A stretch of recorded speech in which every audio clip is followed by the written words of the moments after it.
in the history. Even if he washed his face, it is recorded. Some people, they sit and they look at his face and they count the white hair of the beard. Even you ask your children that how much the white beard your father has, he will not be able to answer. So, but it has been recorded how many white hairs someone has observed. And how he was feeling, good or anger, again everything is observed. So, like a person who is under the searchlight, maybe the light will miss some portion of the body, but Rasulullah sallallahu alaihi wasallam is being observed by everyone, and which is recorded and preserved in the time when there is no recording instrument. The third thing, one person is being observed by his status, worldly status.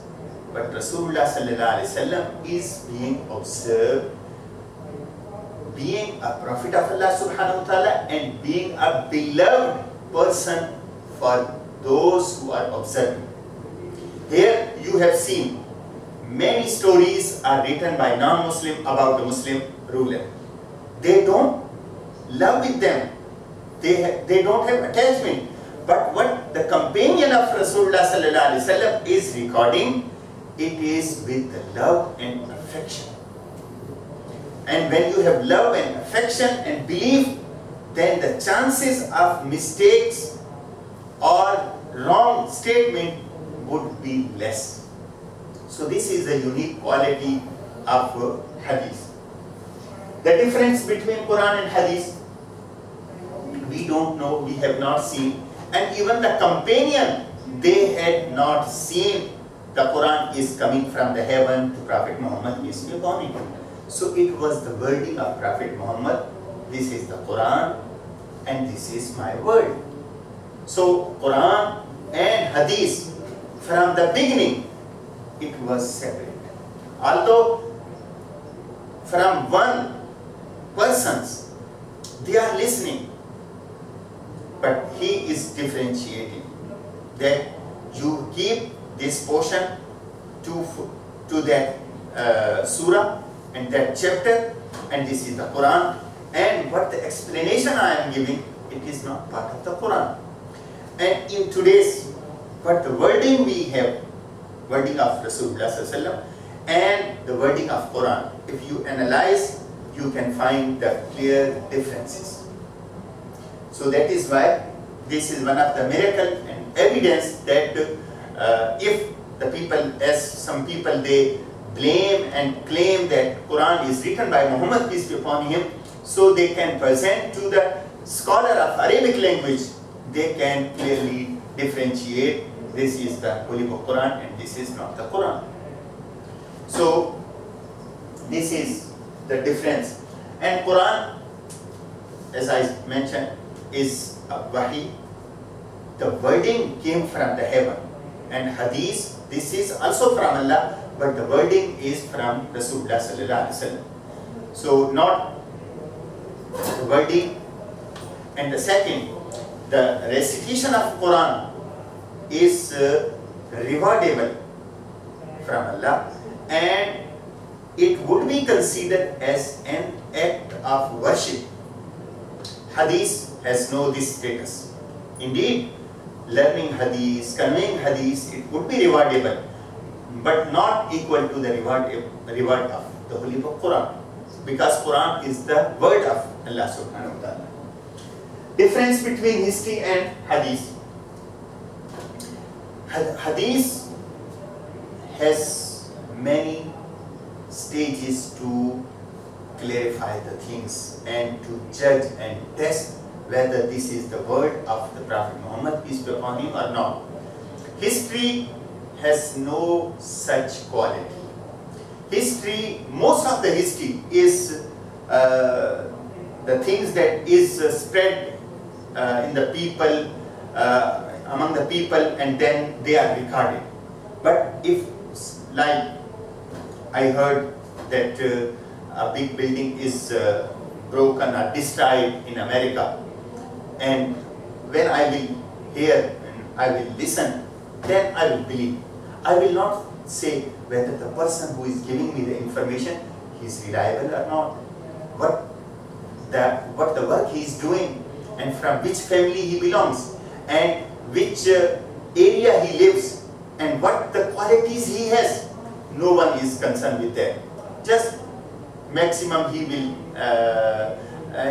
check another person or third person and finish. This is the history. But hadith reach to us in a so complicated ways that the genius people of this ummah, they work a lot, and because of that, one person from the Europe, a scholar, he spent his life in searching of Fann-e Rijal. Fann-e Rijal is a knowledge that is talking about the chain of the hadith. So he said that this is a unique knowledge, that 600,000 prophets' history are preserved due to this knowledge. How many? 600,000 prophets. Oh, sorry, 600,000 people, narrators. Their life are preserved because of hadith. If any name appear in the chain of the hadith, then the scholar went to get the information about this person, his family, his daily life, his night life, his social life, his political life.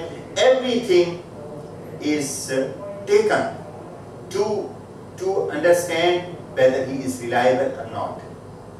So this was the way to, this is the difference between history and hadith. In hadith, early stages, as I mentioned, that Rasulullah sallallahu alaihi wasallam, what he speaks, it is called hadith. Rasulullah sallallahu alaihi wasallam used to talk, used to address, used to convey the message. So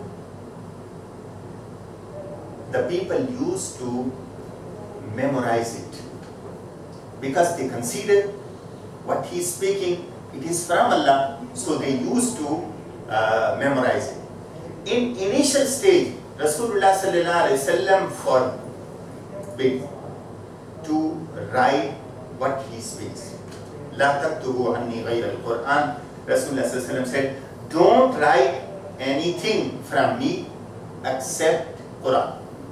But with the passage of time, when the companion were capable to differentiate between Quran and Hadith, then Rasulullah ﷺ said, "Uktubu, you write, la yakhruj illa haqq. What I speak, it is always the right." So then Sahaba started to write what Rasulullah ﷺ speaks. So something is preserved even from the time of Rasulullah ﷺ, like the agreements that Rasulullah ﷺ made, it is preserved. And the letters that Rasulullah ﷺ wrote to different head of state and different head of the tribes, they are also preserved. And some companions, they wrote by themselves what Rasulullah ﷺ used to say. So about 50 Sahaba, they wrote something what Rasulullah ﷺ said. And this number increased after the demise of Rasulullah ﷺ. It reached about 250. And then this is the time of Tabi'een. And then when it reached to Taba Tabi'een, then the number of the people who wrote the hadith of Rasulullah ﷺ, it reached to thousands. So this was the way in the time of Rasulullah ﷺ to write the hadith. And second way was preservation of the hadith by memories. Because in Arab at that time, they consider a person who could not memorize the things as a weak person, and it was considered not a good man. So they used to use their brain and memories. So what Rasulullah ﷺ says, they used to memorize it and they remember it. Then they talk each other and they give the reference. And how Rasulullah ﷺ, it was a dua Rasulullah ﷺ taught a person. And in the dua, the word Rasulullah ﷺ used وَالنَّبِيُّ الَّذِي يَقْبِلُ وَالنَّبِيُّ الَّذِي أَرْسَلْتَ. And Rasulullah ﷺ taught the dua and asked now to read Amantu, that I believe. That this is on dua, and the wording was, I believe in a prophet, in a Rasul, Alladhi, to whom Allah subhanahu wa ta'ala has sent. So the word Rasul he used instead of Nabi. Rasulullah said, stop, no, I use the word Nabi. Although same meaning, Rasulullah is Rasul and Rasulullah is Nabi. But no, it was the way how you will preserve the things that I have given you. And then Rasulullah has advised that you should learn from me and convey to the other, and give glad tidings for those who preserve and who learn or who memorize the saying of Rasulullah and they convey to the others. And Rasulullah gave glad tidings of the Jannah on the day of judgment. So when the people were motivated, then they used to use their memories and they remember it. And second, this was the second stage to write. At that time there were no many people who are able to write. But the famous companion who used to memorize the hadith, they were Abu Huraira, Abdullah ibn Amr ibn al-As, Abdullah ibn Umar, and they were the Sahaba who used to record the hadith of Rasulullah sallallahu alaihi wasallam. So, hadith in the time of the companion, when the Sahaba, after the demise of Rasulullah sallallahu alaihi wasallam, so the Sahaba who devoted themselves for the deen, they were actually who played a great role to preserve the hadith, like Sayyidina Abu Hurairah radhiyallahu ta'ala anhu, and the Sahaba who are not involved in political responsibilities. That is why those who played a role in the political field, you will not find many hadiths from them, like Hazrat Umar Farooq, Hazrat Abu Bakr Siddiq radhiyallahu ta'ala anhu. But those who devoted their life for the knowledge of the Prophet Muhammad sallallahu alaihi wasallam, you will find many hadiths from Abu Hurairah radhiyallahu ta'ala anhu, Abdullah ibn Umar, Abdullah ibn Amr ibn al-As, so from these Sahaba. And then they started to write the collection. So the collection of the hadith based on ahkam. Like some Sahabi came and said, Ya Rasulullah, you give me the enlightenment about my religious life. Rasulullah said that to other companion, write these things for him. So then he used to keep these things that was written in front of Rasulullah and it was preserved. And what Rasulullah spoke and it was conveyed to the others, they were so careful, even they have the doubt, even wording, both words has the same meaning, but they conveyed that this portion is confirmed that I heard from Rasulullah ﷺ, and this portion was the actual wording of Rasulullah ﷺ. But about this word, I am doubt whether he used this word or that word. So this was their way to preserve the hadith.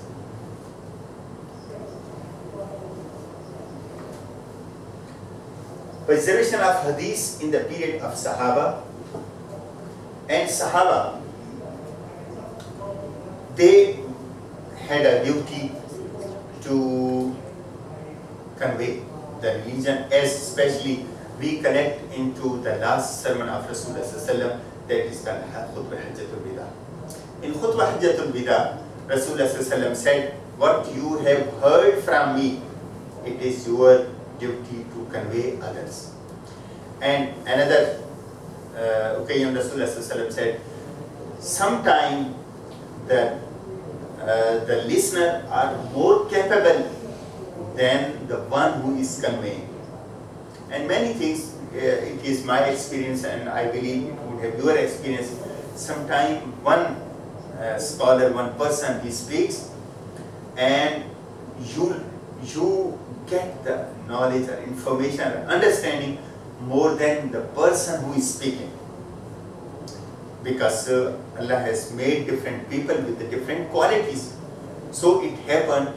So hadith is conveyed, but sometimes the next generation who took the hadith, they got more benefit and they gave more benefit from the hadith as compared to the previous. They conveyed as it was, but like I can give one example. Imam Shafi, when he went to Imam Ahmad ibn Hanbal, I think, and he stayed at his home, and the whole night he was thinking about one verse that he heard in Salatul Isha. In the morning, he disclosed that I was thinking about this verse and I extracted 100 masail out of this verse. So this was the brain and capability, they were the genius. So they get use and benefit of the brain in the religion. So this was the way. Means of preservation, first memories and writing. In writing, many things that I have mentioned came up in the time of Rasulullah ﷺ, and it was increased in the time of Sahaba, and then it was increased in the time of Tabi'een.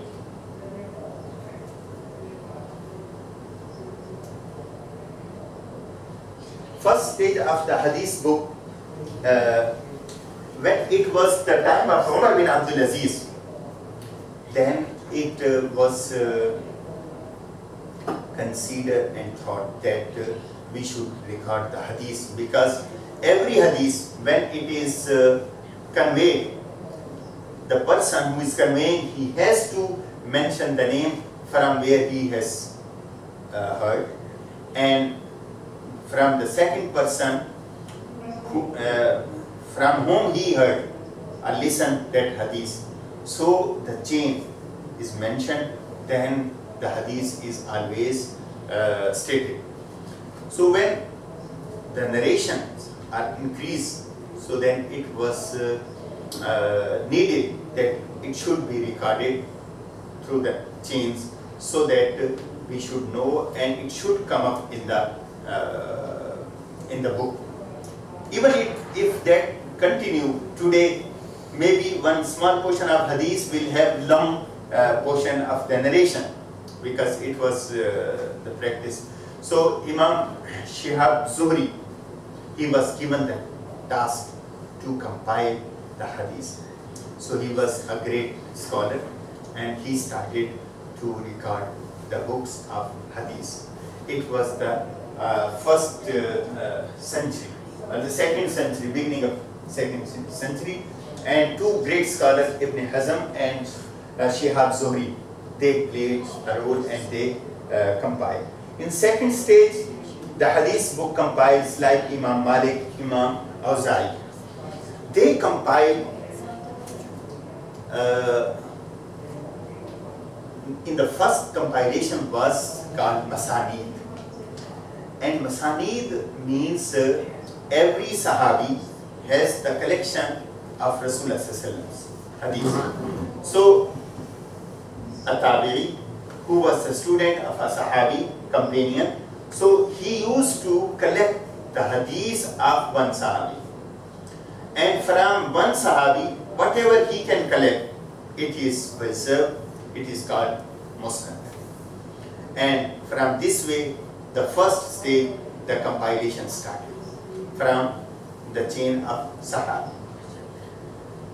And second, it was according to the Ahkam. It was the compilation that what, like for Salah, ahadith for the Zakat, ahadith for the fasting, ahadith for Hajj. This was called, in the later stage, it was called Sunan, like Sunan Abi Dawud. And the fourth stage of the hadith book compilation by 6 great imams of hadith knowledge, that is in the 3rd centuries. Imam Bukhari, Imam Muslim, Imam Tirmizi, Imam Nasai, Imam Abu Dawud, Imam Ahmad ibn Hanbal, they are scholars and they are famous with the Sihah Sittah, the 6 authentic book. So every book has own qualities. Now the books are written with the author's conditions, like to you can say to purify or to take the correct and exact the wording of Rasulullah Sallallahu Alaihi Wasallam. And they have the 2 ways to check the hadith. One is riwayah and other is the diraya. Riwayah means the narration that Imam Bukhari, suppose Imam Bukhari, he is mentioning a hadith in his book, so he has to mention all the names that is in between Rasulullah Sallallahu Alaihi Wasallam and himself. So there are some 6 names, 5 names, and few hadiths are rubaiyat, only 4 people come in the chain. So for every person who is in between, about these people, they check, they are reliable. And suppose A is listening from the B, so A or B, they live in the same area. What the A has the qualities, he was offering the prayer, what was his habit, whether he was telling a lie or not. So according to their qualities, the status of hadith is fixed. And then it was decided whether it is acceptable or not. So these 6 books, Sahih Bukhari is called the Jami'. Jami', a book that has a collection of hadith in all aspects, and about 8 topics. Hadith should be related 8 topics like Aqaid, creeds, ahkamat, the commandments, fadail, tafsir, and about jihad. So these important topics should be discussed and should be collected. Imam Muslim, Naishapuri, he also wrote a book that is called Sahih Muslim, and Imam Bukhari has the different condition to take the hadith. Imam Muslim has his own condition. There are difference there are many hadiths which are common in Bukhari and Muslim. They are called muttafaq alayh, or sometimes it is said that Shaykhain has said. So Imam Bukhari and Muslim too are called Shaykhain. Shaykhain has mentioned in their books. And Imam Bukhari has made the topic a subject of the chapter. Imam Muslim has not made. And then later stage, Imam Nawawi, who explained the hadith of Imam Muslim, who made the topic. But he has collected hadith. But Imam Muslim used to collect all the hadiths related to one topic. Imam Bukhari, only one portion of the hadith he mentioned in one place, another portion of the hadith he mentioned in another place that is related to the subject. So this was the hadith. And Imam Abu Dawud has gathered the hadith related to ahkam. And his book is according to like first tahara, then salat, then zakat, Saum, Hajj, in this way. So this was the way of the compilation of the hadith. But again, this is the unique quality, as I have mentioned, that 600,000 people's history are preserved because of the hadith. And you, even today's Quran, Bible, that has many sayings of the Jesus Christ, it has some resemblance with hadith, not the Quran. Quran is not comparable, because Quran, if you read, it is direct address of Allah to Prophet Muhammad sallallahu alaihi wasallam. It is not that a companion or Muhammad is conveying that Allah has said to me that I am saying to you. No, direct address of Allah to Muhammad and through Muhammad to the Ummah. But hadith is a way that the narrator saying that I have heard, I have seen Rasulullah sallallahu alaihi wasallam. So today Bible is similar to hadith. But if you compare hadith and the Bible, again hadith is on the top, because for every person who has appeared in the chain of the hadith, his qualities, his day and his night and his activities are preserved. But you will not find about the Bible, who has conveyed this Bible, what the work they were doing, you will not find. Even the life, if you collect, the scholar said that maximum is 200 to 250 saying that are recorded from Hazrat Isa alayhi salatu wasalam, from Jesus Christ. Whereas the ahadith, if you collect, that reach about 70 to 80,000 that are recorded from Rasulullah sallallahu alaihi wasallam. So this was the way. And if you delete that is repeated hadith, again it is not less than 50,000.